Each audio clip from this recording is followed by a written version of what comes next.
और साली के गैर ज़रूरी ताल्लुकात। मेरी बड़ी बहन के शौहर बैरून मुल्क में हैं, तकरीबन 3-4 साल हो गए हैं। इनका कोई भी काम होता है तो मेरे शौहर से करवाती है, यानी मेरी बड़ी बहन के शौहर, यानी इनकी बहन इनके शौहर से जो भी काम हो गर्भदारी का वो करवाती है। कभी खुद भी इनके साथ चली जाती हैं। पहले मैंने कुछ नहीं कहा, लेकिन बाद में मुझे खटका हुआ तो मैंने इससे मना कर दिया, लेकिन इसके बावजूद ये सिलसिला जारी रहा। कई दफा मेरी शौहर से लड़ाई भी हुई इस बारे में, मगर वो बोलते हैं कि हमारा दिल साफ है। अब मैं बहुत परेशान हो गई हूं, मुझे क्या करना चाहिए? आपने गलती की है। कितना भी दिल साफ हो, साली नामहरम है, भाभी नामहरम है, इनके साथ बेतकल्लुफ होना, हा हा हु ही गप्पे लगाना, उनके साथ शॉपिंग के लिए बाजार में जाना हराम है, नाजायज है। इस्लाम ने पाबंदी लगाई है। इस बहस में इस्लाम आपको पढ़ने की इजाजत ही नहीं देता कि आपकी नीयत क्या है। ये गैर मुस्लिमों के मसाइल हैं। वो लोग क्या करते हैं, एक्चुअली हमारा दिल साफ है और एक्चुअली कुछ नहीं होता, ये तो भाभी तो बहन की तरह होती है और साली तो आधी घरवाली होती है, वगैरह वगैरह। तो उनका कल्चर देखें आप क्या हो चुका है, बर्बाद हो चुका है। घरों में कितनी बदकारियां हो रही हैं। तो अल्लाह ताला ने जब कुरान में पाबंदी लगा दी कि तुम्हारी बीवी है, उसकी बहन से, वो बहन तुमसे पर्दा फर्ज है, तो आप क्यों उससे फ्री हो रहे हैं? तो जब आपके शौहर आपके साली जो है ना उससे बेतकल्लुफ हो रहे थे, आपको उनको डराना चाहिए था अल्लाह के अजाब से। मर्द ये गड़बड़ कर रहे होते हैं कि हमारा दिल साफ है। आप बोले भाई आपका दिल साफ है या नहीं है, आप कोई फरिश्ते नहीं है, आपकी शादी मुझसे हुई है, मेरी बहन से नहीं हुई। और अपनी बहन को भी सीधा कर दें कि तुम क्यों इससे फ्री हो, कि मेरे शौहर से तुम क्यों फ्री हो रही हो। तो ये बहस ही गलत है कि दिल साफ है या खराब है। इस्लाम ने बेसिक पर ही पाबंदी लगा दी। तो भाभी पर भी लाजिम है कि वो देवर से पर्दा करे। अल्हम्दुलिल्लाह, मैं नेमत के तौर पे बयान कर रहा हूँ, शो मारने के लिए नहीं। मैं इसलिए बयान कर रहा हूँ कि लोग कहते हैं कि ये आजकल मुमकिन ही नहीं है ज्वाइंट फैमिली में पर्दा। तो हम 4 भाई हम घर में इकट्ठे रहते थे। हमारे वालिद साहब का घर था, 200 गज का घर था, कोई ये भी नहीं कि 1000 गज का कोई बंगला हो। 200 गज के घर में हम 4 भाई और चारों की ज़ौजात भी रहती थी। अल्लाह का शुक्र है, हमने कभी हमारी भाभी हमारे सामने नहीं आके बैठी। हम रहे हैं, कई साल इकट्ठे रहे हैं। भाभी हमसे पर्दा करती थी, मेरी ज़ौजा मेरे भाइयों से पर्दा करती हैं। हालांकि हम सब भाई बेतकल्लुफ हैं, लेकिन ऐसा अल्हम्दुलिल्लाह नहीं होता था, अब भी नहीं होता कि बैठे हुए हैं और जनाब फ्री हो रहे हैं, भाभी सामने आके बैठ गई और गप्पे मार रहे हैं। हमें तो हैरानगी होती है ये घरों में क्या माहौल चल रहा है, क्या बेहूदगी वाला माहौल है। तो बिल्कुल गलत है। इसको ठीक है, मैं नहीं कह रहा कि सारे गलत हैं। कोई भाभी देवर से बेतकल्लुफ हो रही है तो उसकी नीयत खराब है। मैं नीयतों पे डाके नहीं डाल रहा, ना मैं शुभा कर रहा हूँ। इस्लाम ने एक ज़ाब्ता उसूल बयान कर दिया है कि नामहरम इज नामहरम। आपकी बहन है, उससे बेतकल्लुफ हो, अपनी खाला से, फुप्पी से बेतकल्लुफ हो, अपनी भांजी से, बेटी से, सौतेली बेटी से, ये आपकी बेटियां हैं, पोतियां, नवासियां, ये आपकी औलादे हैं। इसके अलावा आप किसी औरत से फ्री नहीं हो सकते, हा हा हू नहीं कर सकते। मुमकिन है लोग कहें मुफ्ती साहब आप भी तो समा टीवी पे फ्री हो रहे थे, वो बहुत लोगों ने इतराज किया ना। तो मैं जिससे जो मेरा इंटरव्यू ले रही थी ना समा टेलीविजन पे, वो मेरे सामने नहीं थी और मुझे नहीं पता था उन्होंने दुपट्टा लिया हुआ कि नहीं लिया हुआ। मेरे सामने एक मोटी मोटी मूंछों वाला आदमी बैठा हुआ था, तो इसलिए उसको ये कहना कि सामने बैठ के किसी लड़की से फ्री हो रहा हूँ, ये इल्जाम गलत है। तो बहरहाल आपको चाहिए अब आप अपने शौहर को पाबंदी लगा दें, बोलें ये चीजें मैं बर्दाश्त नहीं करूंगी। आप जितने भी नेक हैं, आपको मेरी बहन से फ्री होने की इजाजत नहीं। और अपनी बहन के भी स्क्रू थोड़े टाइट करें, आप उसकी शादी करवाएं ताकि अपने घर में जाए और ये फसाद ना बिछाए। आप क्या शादीशुदा या कमारी हुई साली से अगर रिलेशन हो जाए तो इससे निकाह टूट जाता है? देखो, साली से रिलेशन हराम है, बहुत बड़ा जुर्म है। वजह उसकी ये कि उससे निकाह जब हराम अल्लाह ने कर दिया तो जिना तो और ज्यादा हराम है। लेकिन उससे निकाह नहीं टूटता। अगर कोई खुदा न खास्ता साली से किसी का रिलेशन हो जाए तो बीवी से निकाह खराब नहीं हो। बीवी से निकाह जब खराब होता है जब बीवी की माँ से या बीवी की पहले शोहर से कोई बेटी थी, उससे अगर अल्लाह ना करे कोई रिलेशन हो जाए, या बीवी का रिलेशन हो जाए शोहर के बाप से, या शोहर का कोई पहली बीवी से बेटा है उससे, तो फिर मियाँ बीवी का रिलेशन खराब हो जाता है। लेकिन आजकल ये बेपर्दगी की वजह से ये अजाब हो रहा है। साली पर लाजिम है कि वो अपने बहनोई से पर्दा करे, मिलेगा। ये नहीं होता कि कोई भी आए और एक वाकया सुनाऊं आपको, बहुत मजा आएगा। ये नाम से जाने दे कोई हर्ज नहीं है। एक बंदा आया मेरे पास जब मैं राबी पीरजादा से नहीं मिला था लाहौर में। राबी पीरजादा नाम है ना, राबिया पीरजादा, वो जो एक्टर थी पहले, फिर तौबा कर ली उन्होंने, दीनदार बन गई। लाहौर में मेरी मुलाकात हुई। मैं जब आया तो उस्मान ने मुझे बताया कि एक बंदा मिलना चाह रहा है आपसे। अच्छा, बंदे के मेरा शक्ल का मजाक उड़ाना मकसद नहीं है उसका, लेकिन बात ही ऐसी हो गई, बंदा ब्लैक इतना कि शायद अंधेरे में नजर ना आए। बात उसने ऐसी की ना, अब देखो, बारीक ना एजुकेशन कुछ भी नहीं। अच्छा, अब क्या हुआ है कि भाई हमसे तो अच्छा ही होगा, हमारी अमाल के लिहाज से हमसे अच्छा ही होगा, मेरा मजाक उड़ाना मकसद नहीं। वो मिलना चाह रहा है, मैं एक दफा मिल लिया, फिर दोबारा उस्मान ने बताया कि मैंने कहा इससे पूछो इसको काम क्या है, क्यों बार बार मिल रहे हैं। कहते हैं वो ये कह रहे हैं कि मैं राबी पीरजादा के लिए मेरा निकाह का पैगाम आपके मेरी वहाँ शादी कर। मैंने कहा भाई इसको बोलो, मुझे नहीं पता वो मैरिड है अनमैरिड है, हो सकता है मैरिड हो, मुझे तो इसकी तहकीक नहीं है। दूसरी बात यह कि मेरा इतना ज़र्फ नहीं है कि मैं आपका पैगाम, मैंने कहा कोई डिजाइनिंग आपस में मैंने कहा आपको खोल के दोबारा जोड़ना पड़ेगा, रिपेयरिंग से आप उसके काबिल नहीं बनोगे। रिपेयरिंग से नहीं, रिपेयरिंग भी होगी ना, आप ब्यूटी पार्लर में कितनी भी रिपेयरिंग तेजाब से नहा लो आप। तो मैंने कहा भाई आपको ना इसको इनको बताओ खोल के दोबारा जोड़ना पड़ेगा। और जो आम मशीनें होती हैं खुल के जुड़ जाती हैं, इंसान एक दफा खुल गया ना जुड़ता नहीं। रिपेयरिंग वाला मैंने कहा हिसाब किताब नहीं, तेजाब से नहा लो शायद कुछ। तो मैंने कहा यार कुछ कुछ जोड़ की बात करो यार, कुछ बेचारा था भी गरीब, मकसद मजाक उड़ाना नहीं है किसी का। और आपको क्या पता मैं किसकी बात कर रहा हूँ, गीबत भी नहीं है, किसी को क्या पता। किस्सा भी तो उस वक्त का है जब मैं वहां मुलाकात करके आया था। तो अब वो कहे कि यार देखो राबी पीरजादा में इतना तकब्बुर है, मैं भी तो मुसलमान हूँ, मैंने पैगाम भेजा, तो ये बात सही होगी? भाई इस्लाम ने कहा है कि जहां भी निकाह हो लड़का लड़की के जोड़ का होना चाहिए, तभी जिंदगी अच्छी और कामयाब गुजरती, वरना गुजरती नहीं है। तो अब ये जो मैंने बताया ना तलाक याफ्ता खातून ने गाड़ी रोक के शुक्रिया अदा किया, वजह क्या है कि उनको उनके स्टैंडर्ड का रिश्ता मिल गया, तभी शुक्रिया अदा किया, खुश जिंदगी गुजर रही। वरना वो कहती मुझे फंसवा दिया दूसरी के चक्कर में ये कहती ना। तो ऐसी बहुत सारी खवातीन है। एक दफा एक मेन यानी बीच रोड पे खातून ने गाड़ी रोक के शुक्रिया अदा किया। एक खातून ने कहा मैं अपने शोहर की तीसरी बीवी हूँ, मेरे बच्चे भी मेरे शोहर ने रख लिए और मुझे जिंदगी मिल गई। ये इतना इस तरह की सैकड़ों खवातीन है जो अब निकाह से मायूस हो चुकी है। हमारी सोसाइटी में उनको ठिकाने लगाने का, उनको इज्जत की जिंदगी देने का कोई हल नहीं है। तो हम इसलिए पागल हुए हुए हम चीख रहे हैं इस पे। हमें जरूरत नहीं है, मुझे क्या जरूरत है, मेरी तो 4 हो गई हैं। पहले तो लोग कहते शायद अपनी के चक्कर में है, तो हमें क्या जरूरत है यार, हम तो दुखड़ा रो रहे हैं। हम मर्दों को अय्याशी पे नहीं डाल रहे हैं, हम चाह रहे हैं कि औरत को इज्जत के साथ घर में ठिकाना मिले। हाँ तो ये मेरा पहले भी फलसफा था, तो मैं लोगों को बताता था, लोगों को मानते ही नहीं थे, बस यही कि अय्याशी अय्याशी। फिर मैंने कहा इन लोगों को समझाने से बात, मैंने कहा अय्याशी कर रहा हूं। फिर लोग आते थे ना, क्यों कर रहे हो शादी मुझसे, मैंने कहा अय्याशी का दिल करें, क्या मतलब आप मौलवी हो अय्याशी करो। मैंने कहा अपने खर्चे पे कर रहा हूँ ना, भीख मांग आपके खर्चे पे कर रहा हूँ, मैं कर रहा हूँ, मेरे दिल चाह रहा है अय्याशी करने का, तो हराम अय्याशी थोड़ी हलाल है, तो आपका क्या मसला है। तो जब ये कहता था ना फिर चुप हो जाते थे।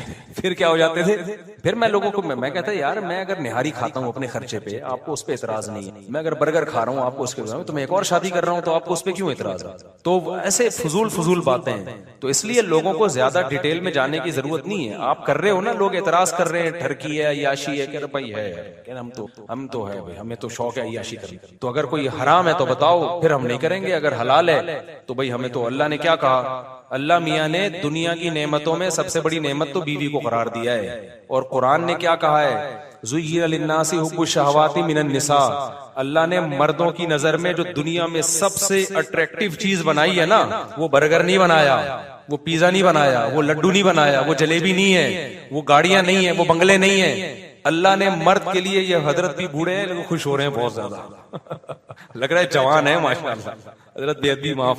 तो अल्लाह मियाँ ने जो सबसे ज्यादा अट्रैक्टिव चीज कुरान के मुताबिक मर्द के लिए बनाया है, वो किसको बनाया है, औरत को बनाया है। हाँ उसको जलील मत करो कि टिश्यू पेपर की तरह इस्तेमाल करो, उसकी जिम्मेदारी लो, उसको इज्जत के साथ बीवी बना के घर लेकर आओ, उसके बच्चों की कफालत करो, उसके बाप को अपना बाप बनाओ, उसकी माँ को अपनी माँ बनाओ। Father in law, mother in law, brother in law और सिस्टर इन लॉ, ये सारे इन लॉज आ जाते हैं ना जहेज में। क्या ख्याल है, गर्लफ्रेंड से कुछ भी नहीं आता, हमें जहेज भी यही मिला है। वो वाला जहेज तो हमें वो मिला भी नहीं। साले हैं मेरे माशाल्लाह होलसेल के हिसाब से, सबको रिस्पेक्ट देनी पड़ती है। सुसर्स हैं, सासिज हैं, ठीक है ना। तो अल्लाह मियाँ ने कहा तो भाई अगर लोग तंग किया करें ना, बोले हाँ भाई हम क्या कर रहे हैं, हम याशी कर रहे हैं, जाओ ऐसे की तैसे।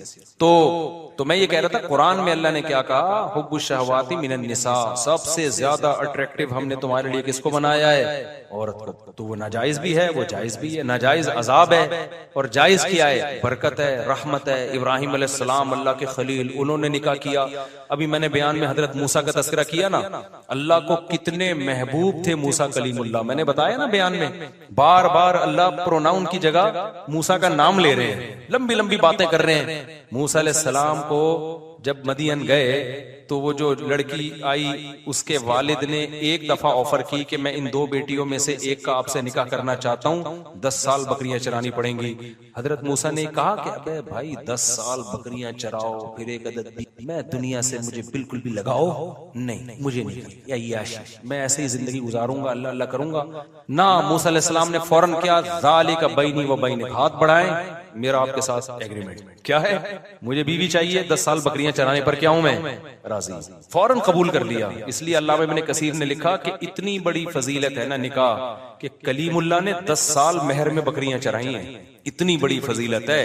और उसके बाद भी मूसा अलैहिस्सलाम ने निकाह किए हैं। बाइबल में है कि 4 बीवियां मूसा अलैहिस्सलाम की थीं, तो कलीमुल्लाह कितनी शादियां कर रहे हैं, 4 शादियां कर रहे हैं। तो मुझे और आपको क्या तकल्लुफ की फिर जरूरत है भाई, हम कौन उनसे ज्यादा नेक है क्या। और सबसे बड़ी बात तो हमारे पैगंबर को तो दुनिया से रगबत ही नहीं थी। 24 घंटे में एक दफा मुश्किल खाना खाते थे आप। आपका घर देखो कैसा था, जिस बिस्तर पे सोते थे कोई गद्दा नहीं था। हजरत उमर एक दफा आपके घर गए तो खजूर की चटाई के निशानात जिस्म पे पड़े हुए हैं। हजरत उमर कहते हैं मेरी आंखों से आंसू निकल गए। देखा एक प्याला पड़ा हुआ है, उसी में पीना भी है, उसी में खाना भी है, कोई बर्तनों का डिनर सेट घर में मौजूद नहीं था।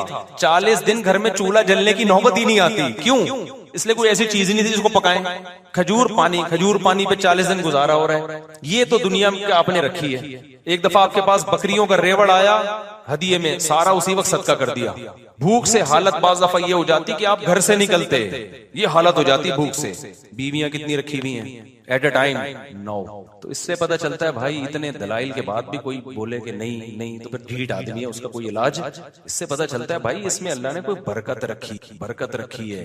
ज्यादा निकाहों में, ज्यादा औलाद में ये बरकत है, खुशियां हैं इसमें। तो नबी ने फरमाया हुब्बिबा इलैया निसाउ वत्तीब, अल्लाह ने दुनिया की 2 चीजें मेरी नजर में महबूब बनाई हैं, एक निकाह और एक खुशबू बहुत इस्तेमाल करते थे नबी सल्लल्लाहु अलैहि वसल्लम, बहुत ज्यादा खुशबू। तो साहबा कहते हैं हमें नबी के घर से निकलने की खबर खुशबू के झोंके से होती थी। जैसे ही खुशबू के झोंके आना शुरू होते हमें पता चलता कि नबी सल्लल्लाहु अलैहि वसल्लम अपने घर से निकले, क्योंकि नफीस लोगों का काम है ना, नफीस खुशबू का इस्तेमाल, जो सफाई सुथराई। हमारे नबी को सफाई से बहुत ज्यादा लगाव था।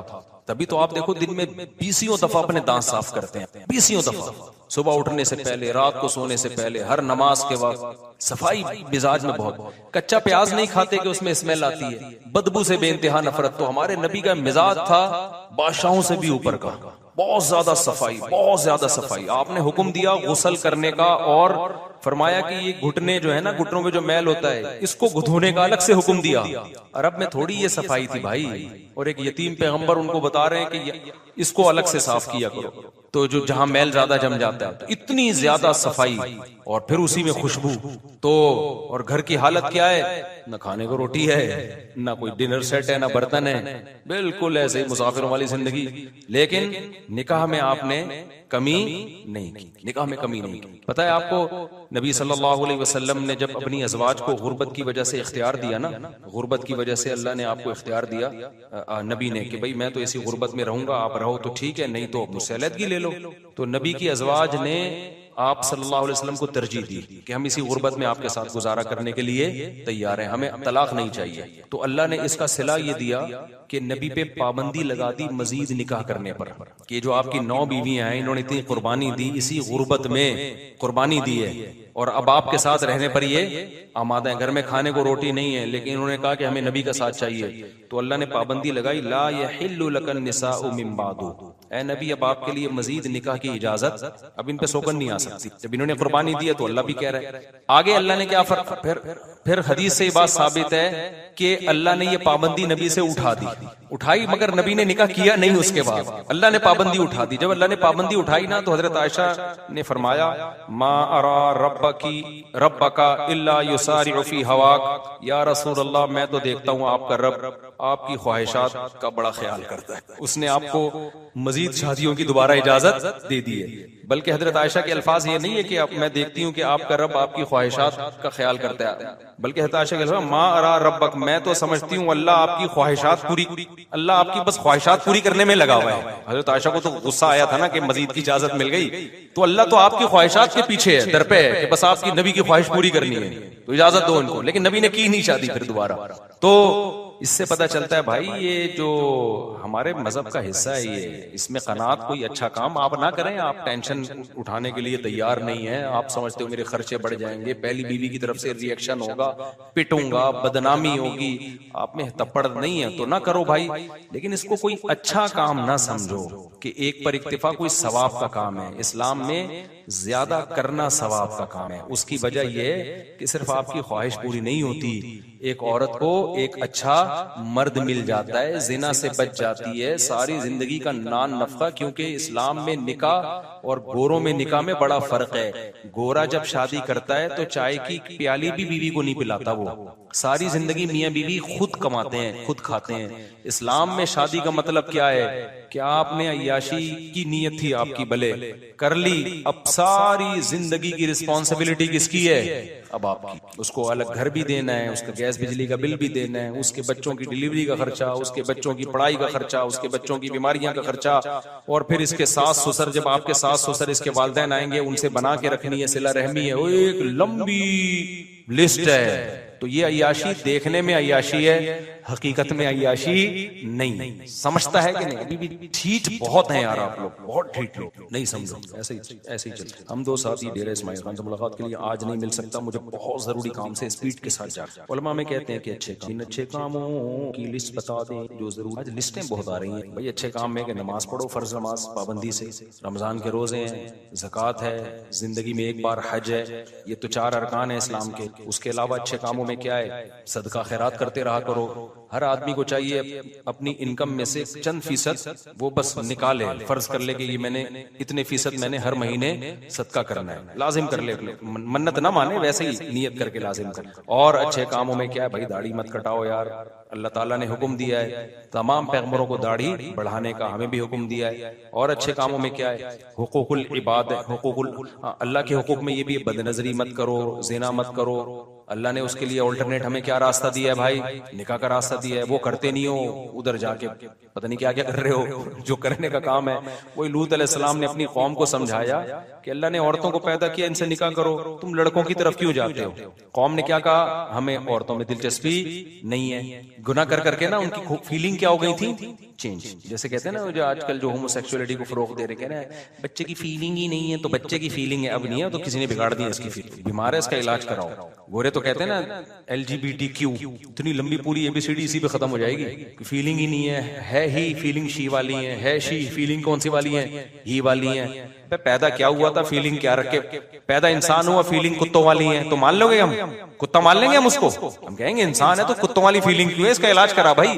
गोरा कहता है इलाज कराने की जरूरत नहीं है, फीलिंग पे डिपेंड करता है। अगर आप ही हैं, फीलिंग शी वाली हैं, तो शी समझा जाएगा आपको। अगर आप शी हैं, फीलिंग ही वाली हैं, तो ही समझा जाएगा।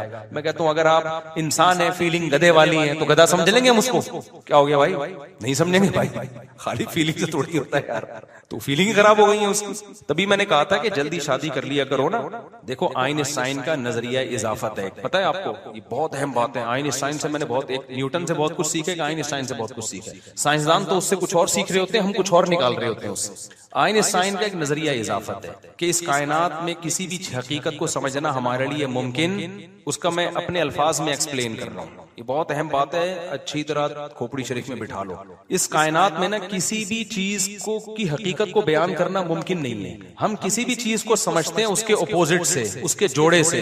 ये मैं देसी स्टाइल में समझा रहा हूँ, मैं कोई साइंसदान या प्रोफेसर तो नहीं हूं ना यूनिवर्सिटी का। मिसाल के तौर पर हम जो कहते हैं ये चीज गर्म है, तो गर्म किसके मुकाबले में? ठंडे के मुकाबले। ये ठंडी है तो किसके मुकाबले में? गर्म। वरना ठंड को खुद से कोई एक्सप्लेन कर सकता है?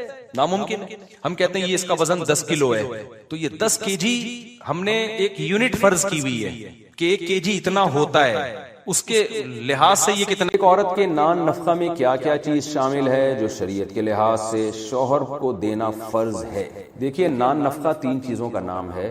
जिस औरत से कोई भी मर्द शादी कर रहा है उसे मुनासिब रिहाइश दे, मुनासिब लिबास दे और मुनासिब खुराक दे। ये 3 चीजों को नान नफका कहते हैं। अब मुनासिब रिहाइश की डेफिनेशन हर एक के हक में मुख्तलिफ है। एक लड़की जो बेचारी झोपड़ी में रहती थी, बहुत गरीब फैमिली थी, उसे आप अगर कोई अच्छी सी झोपड़ी बना के दे देंगे तो उसके लिए मुनासिब रिहाइश है वो।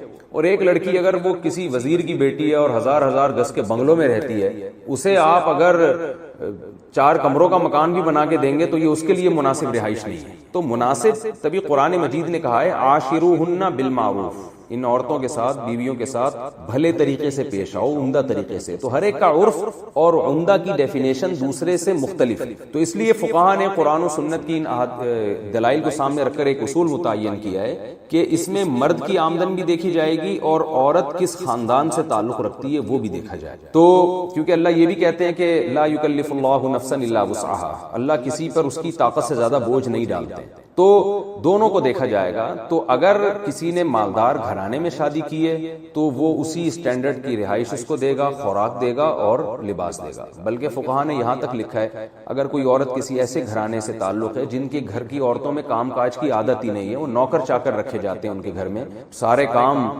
नौकर करते हैं, तो फिर शौहर पर लाजिम होगा कि वो अपनी बीवी के लिए नौकर का इंतजाम भी करे, कोई खादिम का इंतजाम भी करे, क्योंकि वो इसी माहौल की आदी है। और अगर कोई औरत ऐसे खानदान की है कि वहां नौकर चाकर नहीं होते, वो घर का काम औरतें ही करती हैं, तो फिर ऐसी खातून जब रुखसत होकर शौहर के घर आएगी तो फिर उसके जिम्मे होगा कि वो घर के काम काज करे। शौहर पर लाजिम नहीं होगा कि उसके लिए कोई अलग से किसी खिदमत गुजार का इंतजाम करे। तो यही लिबास का भी है, यही खुराक का भी है, यही मसला कि स्टैंडर्ड देखा जाएगा। अलबत्ता क्वांटिटी कितनी होगी इसमें, तो क्वांटिटी में ये नहीं है कि 100 जोड़े बना के दे, ये तो यानी इसकी तो कोई इंतहाई नहीं है। ये जैसे बास खवातीन हर रोजाना उनको हर तकरीब में नया जोड़ा चाहिए, तो अगर किसी खातून के यहाँ ये रिवाज है कि हर तकरीब में नया जोड़ा पहनती है तो मर्द पर ये फिर भी लाजिम नहीं है। वो कर दे तो अच्छी बात है, लेकिन ये लाजिम नहीं है। यानी जो कपड़े का स्टैंडर्ड तो देखा जाएगा कि किस स्टैंडर्ड का जोड़ा इसको देना है, लेकिन क्वांटिटी तो जरूरत, क्वांटिटी में ये देखा जाएगा कि जरूरत कितने जोड़ों की, तो वो भी और मुतय्यन करेगा कि कितने जोड़े। ये जो, क्योंकि आजकल खवातीन के तो खर्चे इतने हो गए हैं कि उसको तो कोई हद ही नहीं है, वो तो बढ़ाते चले जाएं, बढ़ाते चले जाएं, मर्द पागल हो जाता है। तो स्टैंडर्ड देखा जाएगा किस खानदान से आई है, और उसमें मर्द की आमदन भी देखी जाएगी कि वो यानी अफोर्ड भी कर सकता है कि नहीं। अगर वो कर ही नहीं सकता तो उसको थोड़ी हम जबरदस्ती मुकल्लफ बनाएंगे।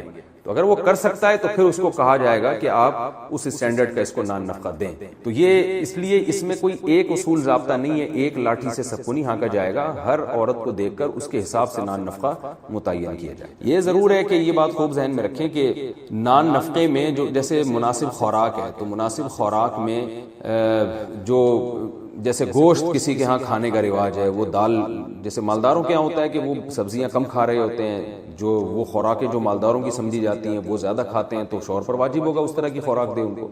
और अगर वो ऐसे गरीब घराने से है कि उसके यहाँ नहीं है, वो बेचारियां उन्हें गोश्त कभी देखा नहीं होता, महीने महीनों ऐसे गरीब लोग भी हैं बेचारे, तो फिर मर्द पर लाजिम होगा कि वो अगर उसको थोड़ा लो लेवल का की जो है ना खुराक दे दे तो भी ठीक है। अलबत्ता बेहतर यही है कि उसको उसके स्टैंडर्ड से ज्यादा दिया जाए। तो आज हो ये रहा है कि औरत अपने हक से ज्यादा मांग रही है और मर्द इतना भी नहीं देना चाहता जितना औरत का हक बनता है, तो उससे लड़ाई होती है। तो घर जो मियाँ बीवी का चलता है वो इससे चलता है कि औरत का जितना हक है वो अपना हाथ थोड़ा कम रखे कि मुझे थोड़ा कम चाहिए इससे, कि भाई आपकी आमदन कम है तो आप मैं गुजारा करूंगी आपके साथ। और शौहर क्या करे, वो कोशिश करे कि भाई अपने घर वालों पे ज्यादा से ज्यादा खर्च करे। इस तरह मामला चलेगा तो हिसाब सेट बैठेगा। दूसरी बात ये कि मैंने देखा है कि मेजॉरिटी हमारे मशरिकी कंट्रीज में, खासतौर पे मुस्लिम ममालिक में, मेजॉरिटी ऐसी है मर्दों की जो नान नफके के मामले में औरत का हक अदा कर रहे होते हैं।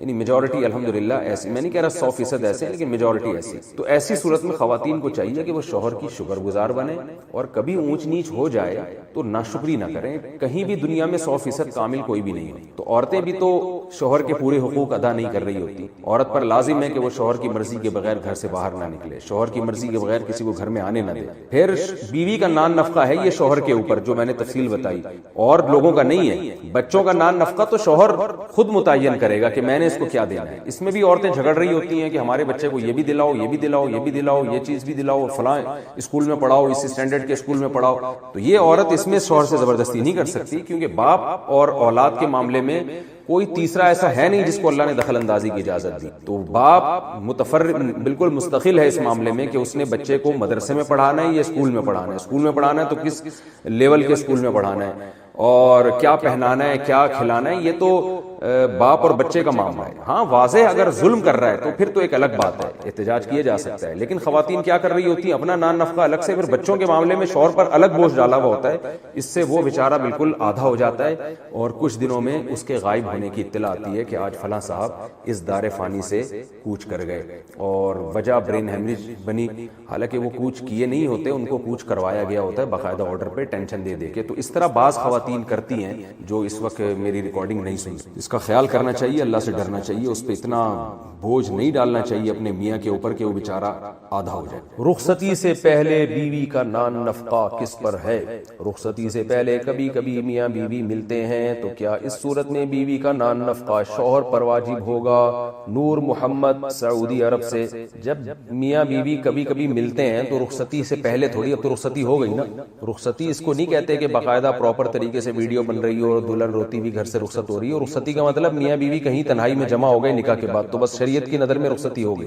तो अब अगर शौहर बीवी को अपने घर में रखना चाह रहा है लेकिन बीवी शौहर की परमिशन के बगैर अपने अब्बा के घर में रह रही है, फिर ऐसी सूरत में शौहर के जिम्मे नान नफका नहीं है, क्योंकि शौहर तो रखना चाह रहा है, बीवी कह रही है मेरी मजबूरी है, मैं नहीं आ सकती। प्रॉपर रुखसती यानी जो उर्फ में जिसको रुखसती कहते हैं उसका टाइम अभी बाकी है, तो फिर शौहर के जिम्मे नान नफका नहीं है। लेकिन अगर बीवी रहना चाह रही है, शौहर को इसरार कर रही है भाई रुखसती करो, और शौहर कह रहे नहीं मेरे पास अभी टाइम नहीं है, मैं अभी नहीं अगले साल, तो ऐसी सूरत में क्योंकि औरत एग्री है बहरहाल, तो अब कोताही मर्द की तरफ से है, तो लिहाजा मर्द पे फिर ऐसी बीवी का नान नफका लाजिम है। अच्छा भाई, बीवी लड़कर मैके चली गई तो नफका क्या क्या हुक्म है? मियाँ बीवी में झगड़ा हो गया, बीवी बच्चे लेकर अपने वालिदैन के घर चली गई और शौहर के बुलाने से भी नहीं आ रही, क्या इस सूरत में बीवी और बच्चे का नान नफका शौहर पर वाजिब होगा? नूर मोहम्मद, सऊदी अरब। नूर मोहम्मद ने दोबारा उसी टाइप का मसला पूछा है। नहीं नूर भाई, वाजिब नहीं होगा क्योंकि शौहर बुला रहा है, वो नहीं आ रही, तो इसमें औरत को हम नाशिजा कहेंगे। नाशिजा का मतलब जो यानी कोताही उसकी तरफ से। तो ऐसी सूरत में शौहर पर जितने दिन बीवी घर में रहेगी नान नफका वाजिब नहीं है। अलबत्ता बच्चों का नान नफका शौहर पे बहरहाल लाजिम है, बशर्ते कि औरत बच्चों को शौहर से मिलने दे रही हो, तो फिर शौहर के जिम्मे नान नफका लाजिम है। फर्ज पूरा होगा तो फिर मुझे उम्रा करने में भी मजा आएगा, भाई एक जिम्मेदारी पूरी हो गई। तो अल्लाह ने कहा मेरे पर एहसान हुआ कि मेरा पहला सफर जो मुल्क से बाहर हुआ, वो एक और सफर भी हुआ था, वो ज्यादा डिटेल में नहीं जाऊंगा मैं उसकी। तो जो ऑफिशियली जो सफर होता है ना वो हुआ मेरा, वो हज का सफर हुआ। तो मैंने कहा अब दुनिया में जाऊं, पहली दफा आदमी जाएगा, हाँ भाई मुल्क से बाहर निकले तो अल्लाह के घर की जियारत के लिए। तो मैं लोगों से भी कहता हूं जब आपके पास वसाइल हैं तो भाई सबसे अव्वल दर्जे पे हज को रखो। वसाइल नहीं है तो फिर हज की प्लानिंग बनाते बनाते जो बहुत सारे और भी जरूरी काम है वो आपके रह जाएंगे। हज करके आ जाओगे इतना पैसा इकट्ठा करके, उसके बाद फिर वही माँ बाप बोलेंगे बेटा अब हमारी बीमारी के पैसे हैं नहीं तेरे पास, हमें इलाज कराने को तो तूने हज पे लगा दी। और हज में भी बाज दफा बीमार हो जाता है इंसान, बूढ़े लोग तो बहुत ज्यादा बीमार होने का खतरा होता है। पर्ची देते हैं मुझसे पूछते हैं, इसलिए मैंने आज इनका जरा डिटेल में जवाब दे दिया है कि आप पैसा कमाने की प्लानिंग कर लें और उसमें ये नियत करें कि जब पैसा आएगा तो फिर मैं हज करूंगा भी, कराऊंगा भी, उम्रे भी करूंगा, ज़कात सदकात भी दूंगा, खैरात भी करूंगा। आने दें, आने से पहले दुकान पकौड़ों की और बातें करोड़ों की। अच्छी नहीं लगती है बातें, आइंदा ये पर्ची मेरे पास नहीं आनी चाहिए वरना मैं तुझे हज करा दूंगा, बता रहा हूँ। 1 साल से पर्ची आ रही है मेरे पास। मुफ्ती साहब जुल्फों की शरई हैसियत बयान करें। भाई जुल्फे रखना जायज है, बाल बड़े रखना। देखो शरीयत में 3 कैफियतें, या तो पूरी टिंड करा के रखो, लोग शेर पढ़े हुस्न तेरा उस तरह सालिम रहा, सर मुड़ाने पर भी तू जालिम रहा। बाज लोग टिंड पे अच्छे चमकती है टिंड के ऊपर। दूसरी ऑप्शन ये है कि बाल छोटे रखो लेकिन चारों तरफ से बराबर। ये जो कहीं से बाल छोटे, कहीं से आजकल नए नए फैशन आ रहे हैं बिल्कुल अजीब अजीब किस्म के, ये सही नहीं है, नबी सल्लल्लाहु अलैहि वसल्लम ने मना किया है। और तीसरा, बड़े बाल रखने तो पट्टे वाले बाल, सारे बाल पीछे ले जाओ, यहां से जितने चाहो बढ़ाओ, यहां तक भी ला सकते हो, यहां तक भी ला सकते हो, कंधों तक भी ला सकते हो। कंधों से नीचे नबी सल्लल्लाहु अलैहि वसल्लम से साबित नहीं है, जायज वो भी है क्योंकि नाजायज होने की कोई दलील नहीं है। जायज ये भी है कि कंधों से नीचे भी रख सकते हो, लेकिन इतने बढ़ते ही नहीं मर्दों के बाल।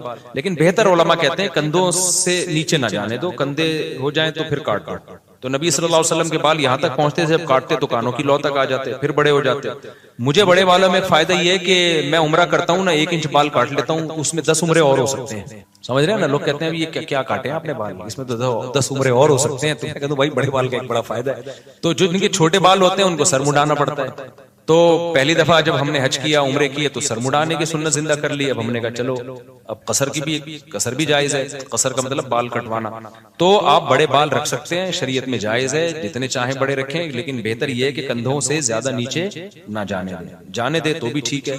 अच्छा, आजकल लड़कों ने बालों में चुटिया बनाई भी होती है पीछे, उस पर भी लोग एतराज कर रहे होते हैं, चुटिया बना के घूम रहा है, तो ये भी जायज है। फुकाहा ने सदियों पहले मसला लिखा है कि औरत अगर चुटिया बना के गुसल करेगी तो गुसल हो जाएगा, चुटिया खोलने की जरूरत नहीं है। किसी मर्द के बड़े बाल हो और उसने बालों का जोड़ा बनाया हुआ हो, तो वो अगर फर्ज गुसल करेगा तो उसको वो जोड़े को खोलना पड़ेगा। तो बनाना जायज था, तभी तो उलमा ने लिखा ना।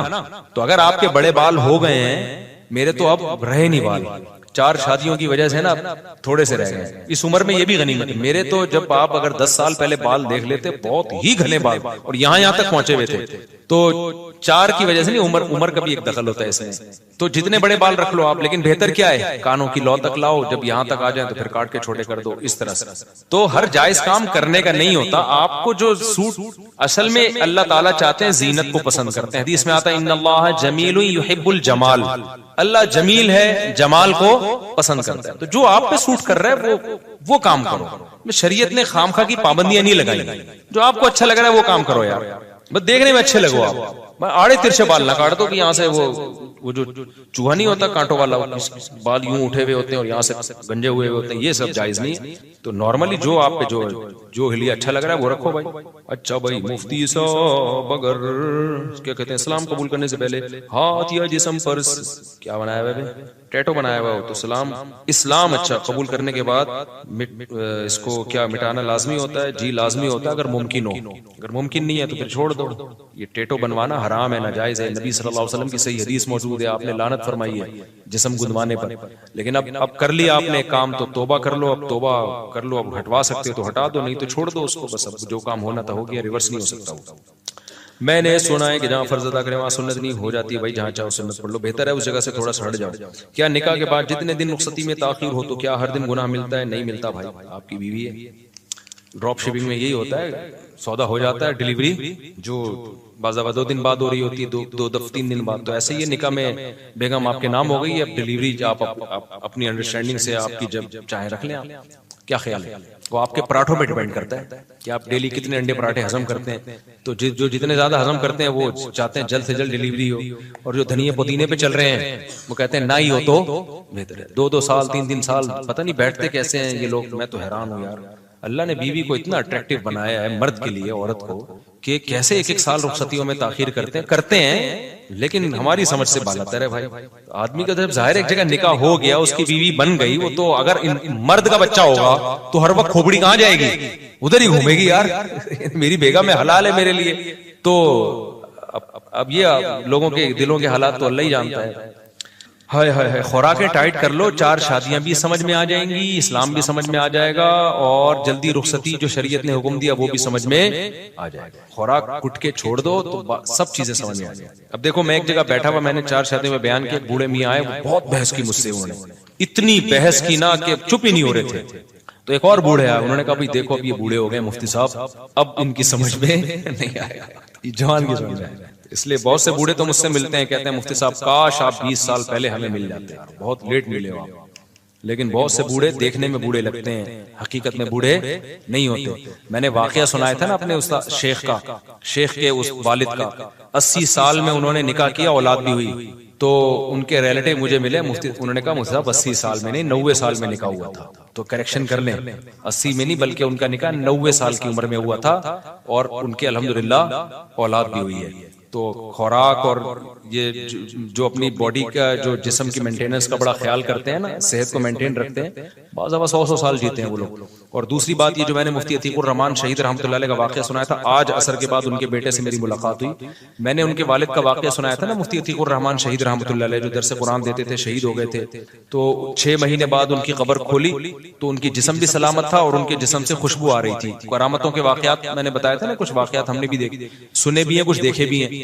तो और मैंने कहा उनको उनकी जगह से शिफ्ट किया जा रहा था। तो आज उनके बेटे से कई सालों के बाद मेरी मुलाकात हुई। उन्होंने कहा वो सब आपने बयान जो सुनाया ना वो वाकया ऐसे नहीं है, आपको थोड़ी भूल हुई है। शिफ्ट नहीं कर रहे थे हम कब्र, बल्कि सैलाब की वजह से कब्र खुल गई थी, तो जो उनकी जो कब्र की स्लेबें वो टूट गई थी, तो कब्र रिपेयर कर रहे थे। तो एक करेक्शन तो ये कर लें कि वो मैयत को वहां से ट्रांसफर नहीं कर रहे थे बल्कि कब्र को रिपेयर कर रहे थे। दूसरी बात उन्होंने कहा 6 महीने बाद हमने कब्र नहीं खोली थी, 13 महीने के बाद हमने कब्र खोली थी। तो बॉडी भी बिल्कुल सलामत थी और खून से खुशबू आ रही थी, और भाई के जिस्म पे जो थोड़ा सा खून लग गया ना उनका मैयत को सेट करने में, वो फिर 4-5 दिन तक हाथ धोने के बाद भी खुशबू आती रही है। और इसका तो मैं भी गवाह हूं शहीदों के खून की खुशबू का। मैंने एक शहीद की मैयत को सिर्फ यूं टच किया था यहाँ पेशानी पे, तो मेरे हाथ से बहुत देर तक बहुत अच्छी खुशबू आती रही है। और वो शहीद के जो रुई रखी हुई थी ना चारों तरफ, वो रुई में घर लेकर आ गया था 1 हफ्ते तक, हालांकि उस पर खून का निशान भी नहीं था। 1 हफ्ते तक उस रुई से खुशबू आती रही है। वो खुशबू नहीं थी जो आप इतर में लगाते हैं, क्योंकि मैंने शहीदों के खून की खुशबू सूंघी भी है, तो सबकी सेम होती है, वो एक ही जैसी होती है। तो ये करामत है अल्लाह की तरफ से। तो उन्होंने बताया कि वो 13 जो है ना 13 महीनों तक था, आपने 6 महीने कह के ये गलत। तो कहते हैं फिर हमारा ये इरादा हुआ था कि हम मीडिया की टीम को बुलाएं, लोगों ने हमें कहा कि बुलाओ, उनकी वीडियो बनाओ और देखो। तो कहते हैं फिर हमने कहा ये नहीं, हम नहीं ये काम करेंगे, बस जो एक अल्लाह का मामला था हो गया ये, ठीक है ना। तो ये करेक्शन कर लें कि वो जो 80 साल के बुजुर्ग थे ना जिन्होंने शादी की थी, दूसरी शादी की थी और उनकी औलाद हुई थी, तो वो 80 के नहीं थे, वो कितने के थे? 90 के थे। मेरे नाना का इंतकाल बहुत लंबा सवाल है भाई, इतने में हम लोग का इंतकाल हो जाएगा पूरा सवाल पढ़ते पढ़ते। नाना का इंतकाल तो हो गया, अब हमारा क्यों इंतकाल करो? इतने लंबे सवाल दारुल इफ्ता में जमा करा दिया करो, इतना लंबा सवाल है। मुफ्ती साहब अबरार के लिए दुआ करें, दिल से दुआ है जी, अल्लाह अबरार को अबरार बना दे। अबरार बर की जमा बर नेक आदमी को कहते हैं। मुफ्ती साहब कराची इज्तिमा से पहले खिदमत की फजीलत, भाई खिदमत तो तवाज़ो पैदा होती है, जितना आप किसी काम में हिस्सा डालेंगे तो आपके लिए सदका जारिया बनेगा। मेरी बीवी अक्सर मुझसे लड़ती है मगर लाल बेग से बहुत डरती है। जब भी किचन में लाल बेग आ जाता है तो मुझे होटल से खाना लाना पड़ता है। लाल बेग मुझसे कहता है कि मैं तुझसे बेहतर हूं, कम से कम तेरी बीवी मुझसे डरती तो है। तो जेब में लाल बेग रख के घुमा करो फिर, ताकि बेगम डरती ना करे। एक मशहूर यूट्यूबर ने है, इसने शुगल लगाने की, अबे यार ये नहीं, लोगों के वो मशहूर यूट्यूबर का इसने लिखा है, उसने ये किया, तो मैं बताऊंगा तो सब समझ जाएंगे किसकी बात हो रही।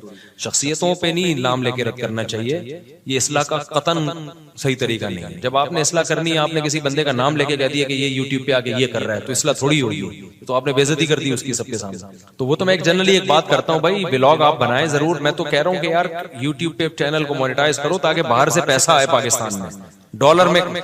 देखो जो जिनके पास यूट्यूब की अर्निंग आ रही है ना, ये फेसबुक की या टिकटॉक पे छिछोर बनाना करो, जायज चीजें भी टिकटॉक पे आ सकती हैं, काम की चीजें डालो टिकटॉक पे, मिजाज भी डाल दो, कोई मसला नहीं है। लोग डिप्रेशन में होते हैं। कोई अभी कल मैं इतना थका हुआ था ना सफर में, कल मैंने टिकटॉक पे मुझे किसी ने वीडियो दिखाई, मेरी सारी थकावट दूर हो गई, इतना जोर से मैं कहका लगा के ऐसा। एक मौलवी साहब तकरीर कर रहे हैं, अच्छा उसके पीछे एक मशहूर डायलॉग चल रहा है, वो प्रोग्राम तो उड़ गया ना, वो क्या है उससे पहले अल्फाज क्या है, प्रोग्राम जारी रहा या खत्म किया? प्रोग्राम किधर जारी रहा, प्रोग्राम तो उड़ गया। तो उस पे एक मौलवी साहब ना तकरीर कर रहे हैं स्टेज पे, ऐसे हाथ हिला हिला के, इतने में एक बच्चा आया ना, वो हाथ हिलाया तो बच्चे पे लगा, बच्चा बेचारा स्टेज से नीचे गिरा। तो उस पे किसी ने डायलॉग चलाया कि प्रोग्राम जारी रहा या खत्म हो गया? प्रोग्राम किधर जारी रहा, प्रोग्राम तो बढ़ गया। और वो जो बढ़ गया का लफ्ज आया, उस बच्चे को जब चमाट लगा ना, प्रोग्राम तो बढ़ गया, वाकई ये सारा प्रोग्राम बढ़ गया। वो ऐसी हंसी आई है, मेरी सारी थकावट दूर हो गई। तो मैंने कहा यार इससे कोई मुफीद काम नहीं किया, लेकिन कम से कम हंसा दिया हमें। हम टेंशन में बैठे हुए थे, थके हुए, थोड़ी सी तफरीह मिल गई ज़हन। लेकिन ये काम मत करो यार, लैट्रीन में बैठे हुए अपने आप को दिखा रहे हो, मैं सुबह उठता हूं, मैं मेरी बीवी जा रही है, मेरी बीवी के बच्चा होने वाला है, अपनी दुल्हने क्यों लाला के यूट्यूब पे दिखा रहे हो यार? तो और इनसे लोग एहसास कमतरी के शिकार भी हो रहे हैं। वो लोग कह रहे हैं इसको इतनी खूबसूरत मिल गई, हमें तो आड़ी तिरछी मिली है। अबे वो अभी लग रही है ना ये डेंटिंग पेंटिंग, वो जब यूट्यूब में आएगी तो पूरा डेंटिंग पेंटिंग, पूरा बाकायदा डेंटिंग पेंटिंग का काम होता है, ऐसे नहीं होती, सही है ना? तो ये तरीका गलत है, अपनी बीवियों को यूट्यूब पे लेकर आना, अपनी जवान बेटियों को यूट्यूब पे लेकर आना, ये पैसा कमाने का सही तरीका नहीं है भाई। इसको गैर अखलाकी हरकत है। इसको फिर गर्लफ्रेंड को लेकर आ रहे हैं, इससे गर्लफ्रेंड कल्चर को लोग प्रमोट कर रहे हैं। गर्लफ्रेंड को लाना, तो आप बता रहे हो कि मैं जानी हूं, बदकार हूं मैं। आजकल गर्लफ्रेंड का मतलब वो नहीं होता जो वंस अपॉन अ टाइम हुआ करता है। गर्लफ्रेंड का मतलब फिजिकल रिलेशन भी समझा ये जाता है। तो आप क्यों अपने बारे में बता रहे हो मैं बदकार एक नंबर का मुंह काला करने वाला आदमी हूं, मैं बदकार आदमी हूं, मैं गधे घोड़े वाला काम करता हूं, मैं फैमिली वाला आदमी नहीं हूं। मैं पैगंबरों की सुन्नत क्या है? शादी करके औरत के साथ रहना। और गधे घोड़े शादी करके रहते हैं, फिजिकल रिलेशन होता है उनका। तो कुत्ते बिल्ली गधे घोड़ा वाला काम है यार। कोई भी जो अच्छी लगी उसको लेके, गधा भी लिफ्ट कराता है पहले शुरू में। तो अब गर्लफ्रेंड को ला रहे हैं यूट्यूब पे, व्लॉगिंग में, तो आप बता रहे हो दुनिया को कि मैं गधे घोड़े वाला काम करता हूं, कुत्ते बिल्लियों वाली मेरी जिंदगी है। तो आप जो है अगर अपनी शादी का व्लॉग भी डाल रहे हैं तो तहजीब के दायरे में डाल दो। बच्चे के पैदा होते हुए भी दिखा रहे हैं, अपनी बीवी क्यों दिखा रहे हो, तुम्हारे बच्चा पैदा हो रहा है, तो क्या इससे क्या मकसद है दुनिया को बताना, इससे क्या लोगों को फायदा होगा, क्या होगा इससे?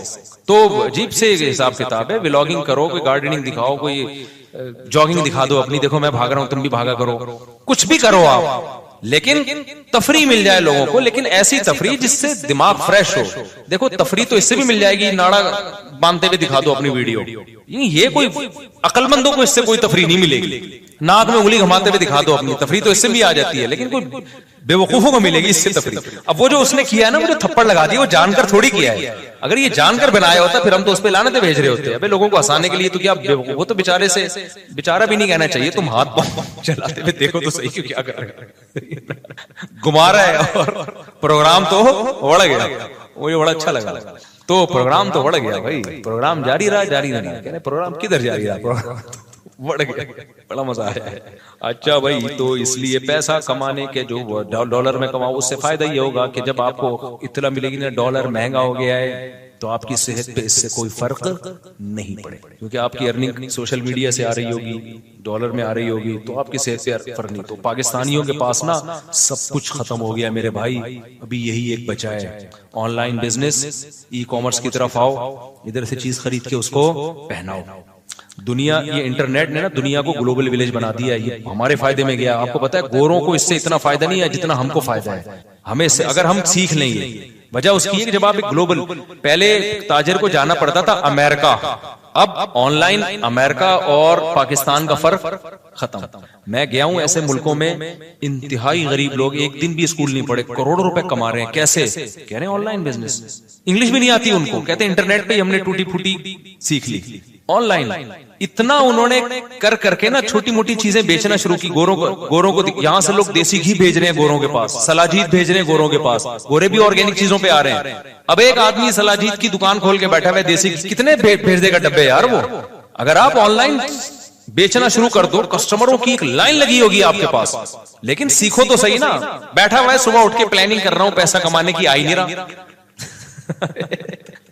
तो प्लानिंग पता नहीं क्या कर रहा है तू बैठ के। तो मैं तो दुनिया में चला फिरा हूं, मैं अगर मौलवी ना होता ना तो मैं यही काम कर रहा होता बैठ के, लेकिन मैं तो मौलवी, अब मेरे तो मदरसे में पढ़ाना है, फिर तफसीर की रिकॉर्डिंग है, ये 20 किस्म के काम है। वरना इस जमाने में तो भाई बहुत आसान हो गया है, इंटरनेट ने पैसा कमाना बहुत आसान कर दिया है। अब तो वो काबिलियत और वो डिप्लोमा की भी जरूरत नहीं है आपको। तो वो मैं जाता हूँ, हमारे एक दोस्त हैं, उन्होंने घर बनाया, पाकिस्तान में नहीं है, किसी गरीब मुल्क में है वो। मैं वहां गया, उनके घर मैंने देखा, इतना लकड़ी का उन्होंने ना आपसे खुशबूदार लकड़ी का पूरा घर बना दिया। मैंने कहा, हालांकि गुटखा खाते हैं, उनको मना भी कर रहा हूँ ये ना खाया करो। कह रहे हैं मैं रात को जागता हूँ इंटरनेट पे ना, क्योंकि मेरी गोरों से जो है चैटिंग हो रही होती है, तो मुझे गुटखा खाना पड़ता है। मैंने उनको दूसरे तरीके बताया कि गुटखा आपको ले डूबेगा एकदम। खैर अब पान पे आ गए, तो क्या कुछ भी नहीं है, धोती पहनते हैं और बनियान पहन के घूम रहे होते हैं, कोई देख ही नहीं सकता ये आदमी करोड़पति है। तो वो क्या है, गोरों से करते करते बिजनेस होते होते भाई अब तो शिप के जरिए उनका माल आ रहा है, शिप के जरिए माल जा रहा है। तो अब आपको वो जरूरत ही नहीं है वीजे लगवाने की और ये करने की। इंटरनेट की में जब आप घुस गए तो आपका पूरी दुनिया से राब्ता हो गया। तो बहुत अल्लाह ने पाकिस्तानियों, और मैं इसलिए इस पे इतना बोल रहा हूं, जो माहिरीन कहते हैं पाकिस्तानी जिस कस्म कुर्सी से गुजर रहा है ना, उसके पास अब इसके अलावा इस अजाब से निकलने का रास्ता है नहीं। इस अजाब से निकलने का इसके अलावा कोई रास्ता नहीं है। तो डॉलर में आप कमाएंगे, मुल्क को भी फायदा होगा, आपको भी फायदा होगा। तो मैं नहीं कह रहा कि आप अपनी दुकानें बंद कर दें, दूध की दुकानें बंद कर दें, घी की दुकानें बंद। भाई आप जैसे यहाँ एक आपकी फिजिकल दुकान है, तो इंटरनेट पर भी आप एक डिजिटल दुकान खोल लो ना। समझ में आ रही है बात की नहीं आ रही है? आप एक डिजिटल दुकान खोल लो यार, कितना टाइम लगता है, लेकिन लोग आ ही नहीं रहे हैं, स्कूलों में ये चीजें पढ़ाई नहीं जा रही हैं। तो एक दुकान खोल लो आप, देखो क्या होता है आपके साथ। हमारे एक दोस्त थे, उन्होंने भी ऐसे किया, बर्तन बेचते थे, वो वही रोते ही रहते थे हर वक्त बैठ के। फिर उन्होंने इंटरनेट पे बिजनेस शुरू किया, आज बर्तनों से इतना कमा लिया उन्होंने पैसा। तो पैसों की हवस पैदा ना करो, लेकिन जरूरत तो है ना, बहरहाल कब्रिस्तान भी जाओ और इंटरनेट पे भी बैठो, दोनों काम, ताकि एतदाल में रहो, हवस पैदा ना हो आपके अंदर, लेकिन जरूरत पूरी हो। मुल्क की जरूरत है ये, और मुल्क तरक्की करते हैं जब लोग तरक्की करते हैं। हुकूमतों पे एतमाद करना छोड़ दो। जिसने गवर्नमेंट पे, पाकिस्तान में गवर्नमेंट पे एतमाद किया कि कल हमारे मुल्क के हालात, हुकूमत ऐसी पॉलिसियां बनाएगी, बहुत अच्छे हालात हो जाएंगे, आप कब्रिस्तान पहुंच जाओगे।